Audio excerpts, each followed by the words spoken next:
Of all the duties assigned to Lieutenant Kaelen Vance, aboard the deep space exploration vessel Odyssey, one was universally dreaded: liaison to the Department of Xenoanthropology.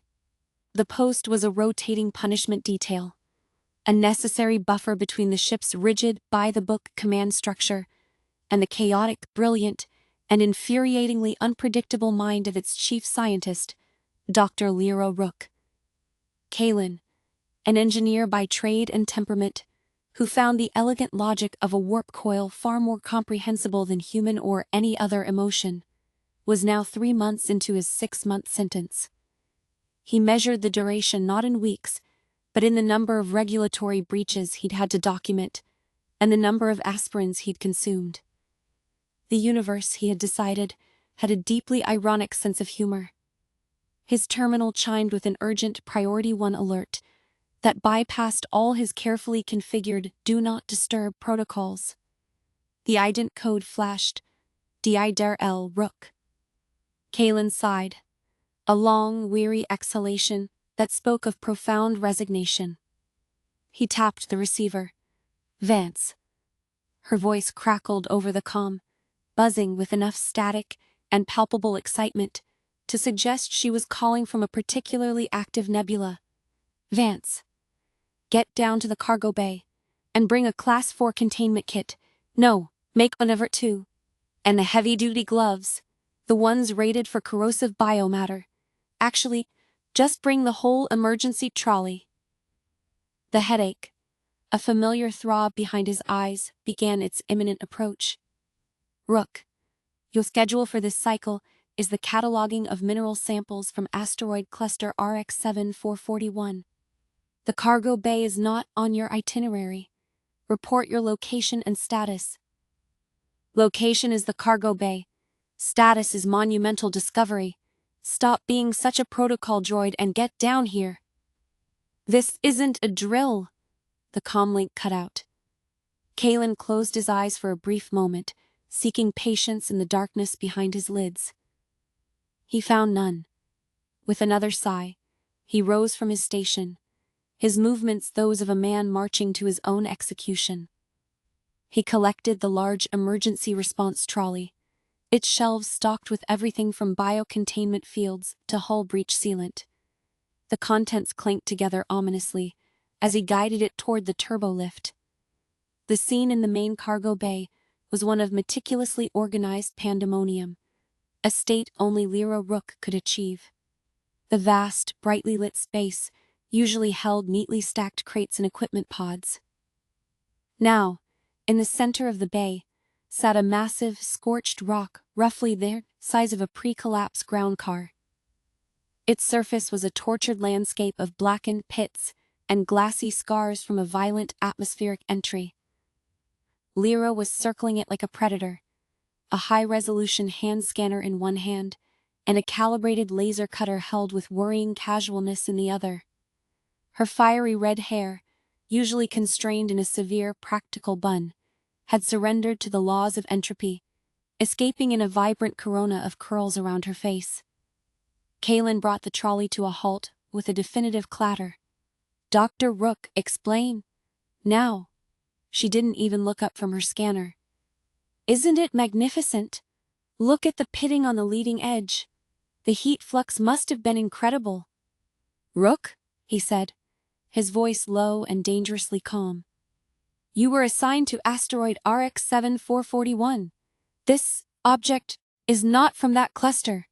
Its trajectory, its composition, and the fact that it is currently sitting on my ship without any of the required pre-screening or quarantine protocols suggest a radical deviation from your mission parameters. Start talking." Finally she glanced up, her green eyes wide with infectious zeal. "Oh, come on! The mineral samples can wait.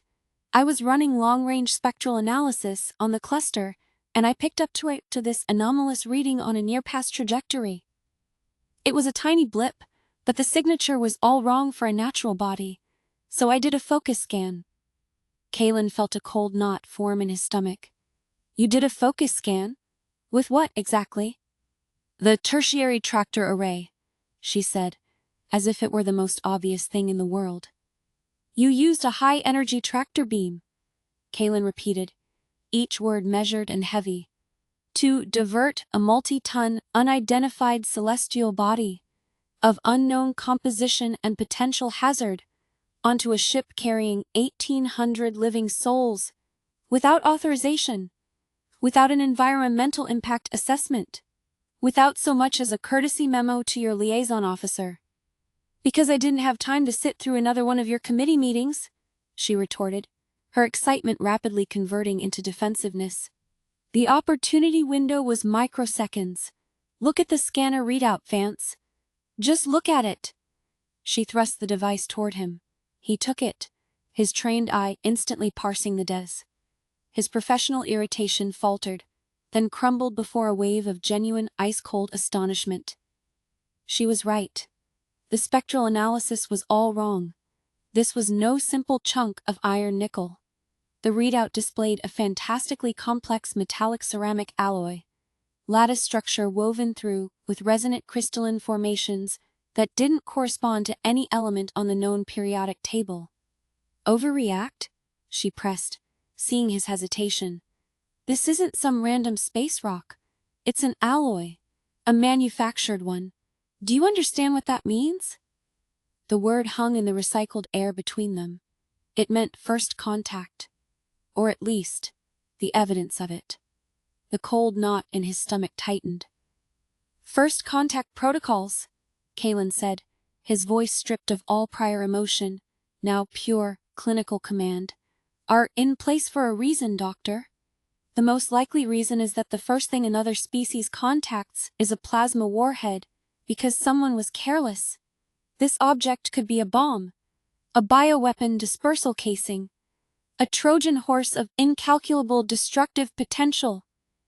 It's neither, Lyra insisted, her voice dropping to a hushed, fervent whisper. Deep penetration scans show it's almost entirely inert, dormant.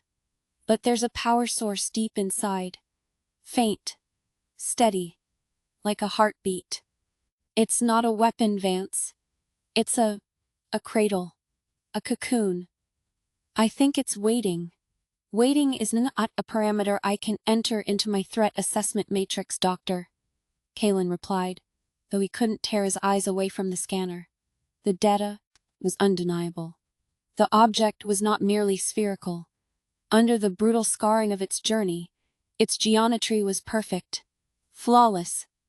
Its presence here is a violation of 17 different safety regulations. Your method of acquiring it violates 23 more. But we have it, she exclaimed, throwing her hands up.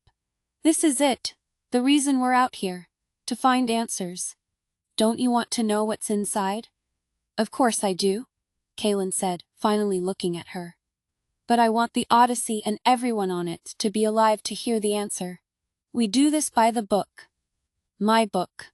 Effective immediately, this entire bay is under full level 5 quarantine. No one in or out without my direct authorization. We subject this object to a full battery of non-invasive scans for a minimum of 1 week. Neutrino imagers, gravitational resonance detectors, muon tomography, every tool we have.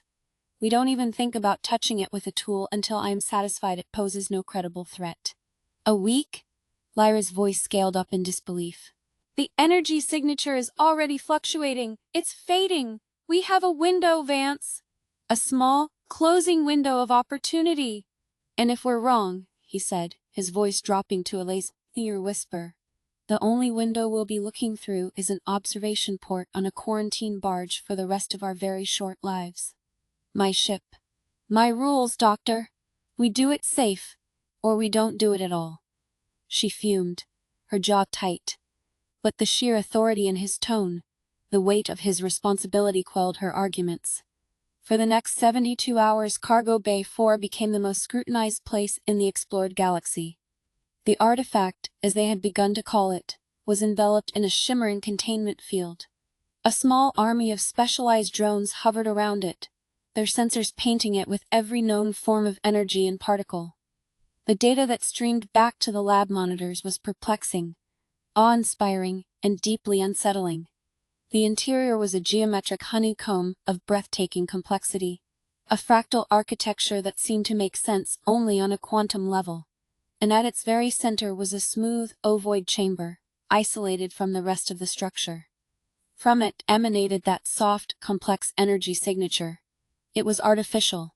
It was ancient. Initial dating suggestions ran into the millions of years.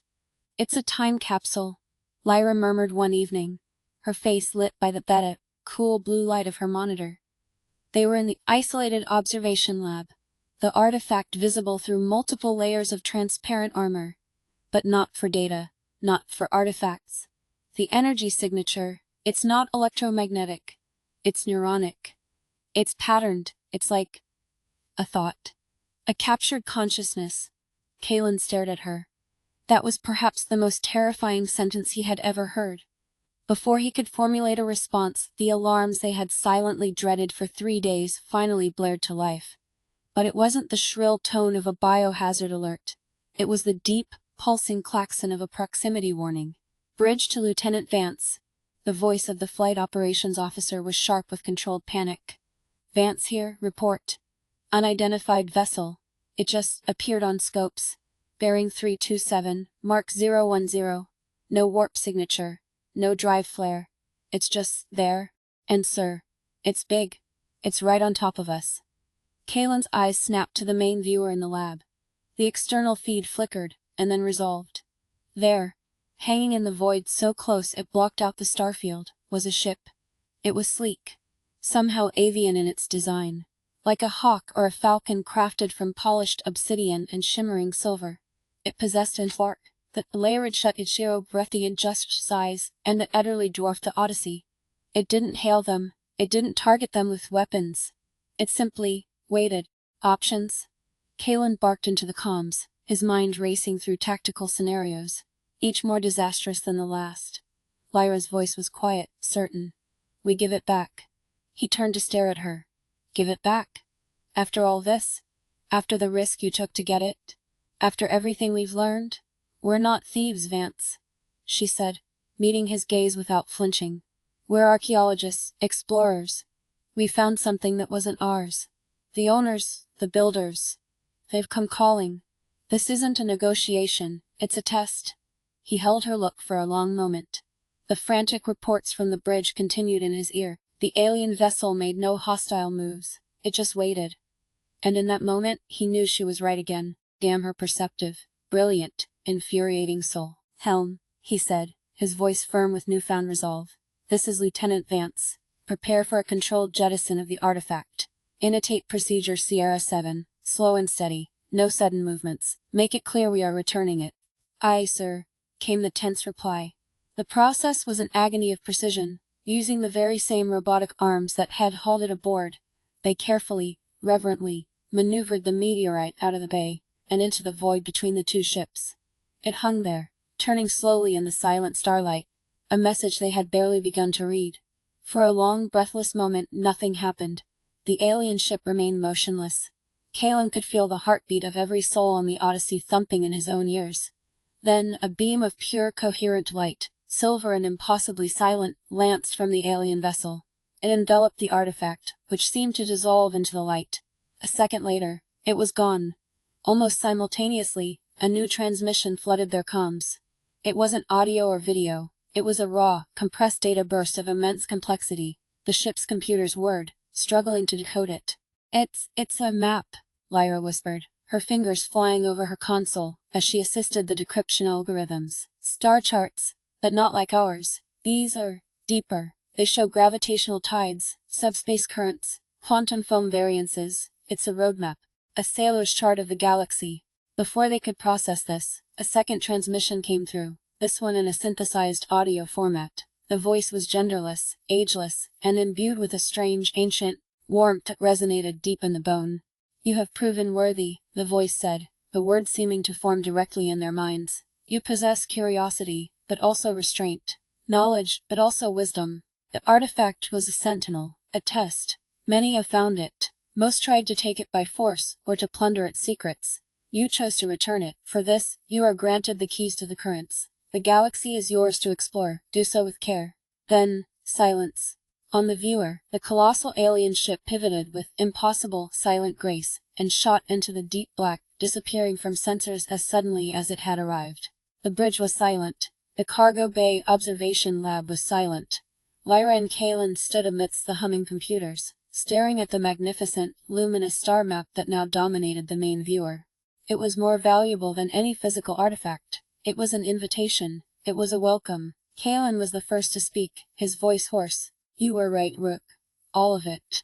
The risk, the hurry, you were right." She let out a breath she seemed to have been holding for days, a tired but triumphant smile gracing her features. "I know." Paused, her smile softening. "But you were right too. We almost